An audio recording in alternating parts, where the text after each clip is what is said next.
The magic eraser tool is located under the eraser tool and its shortcut is E. The magic eraser tool detects the color on which we click and then erases them all at once. For example, I'm going to click anywhere on the red camel and all the red will be gone. Same with the green elephant and the yellow deer. The first option for the magic eraser tool is tolerance. First, I'm going to set it at a lower value of 40. And I hope you have noticed that these are 4 different types of green. So at 40% tolerance, the eraser is going to take away only this color on which we are going to click. I'm going to increase tolerance value to maybe 110. And now the eraser is going to erase more colors similar to this. Let's increase tolerance to 126. It included more similar colors to erase. Last, I'm going to try 180. And the eraser took all of them.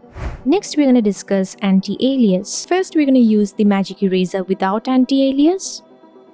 You might not find anything wrong now, but let me zoom in and show you what it is doing. I hope you can see these pink residual artifacts, right? So this is why I'm going to try anti-alias now. I'm going to take the magic eraser and click. And now if I zoom in, you can see that it's all clear. No pink residue around the rim.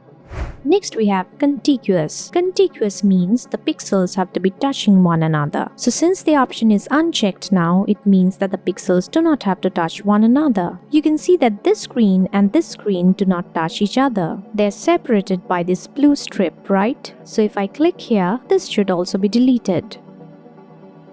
Indeed. Now let's try contiguous, which means the pixels have to be connected, right? So since these two greens are not connected, if I click here, this part should not be deleted, right? Let's find out. So there you have it. We have the circle in the bottom layer and the triangle on the top layer. I want to erase the triangle, so I'll click on the triangle layer. But suppose I want to erase the triangle by clicking on the circle, which is on a different layer. Can we do that? Time to find out. I'm gonna take the eraser and click on the circle. Seems like it's doing nothing. Why? Because we clicked on the circle while the layer selected is the triangle. Here we'll make use of sample all layers. Again, the triangle layer is selected. I'll click on a different layer. So this will essentially erase the selected triangle layer. Let's go and see if that's right. And it is.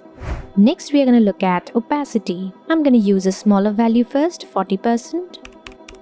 Then click on this one. You can see that the eraser has partially erased the pink pixels. This time I'm going to max out to 100. Click here. And all the pink pixels are gone. So this is all I have for today. Make sure to check the other videos. I'll see you next time. Bye.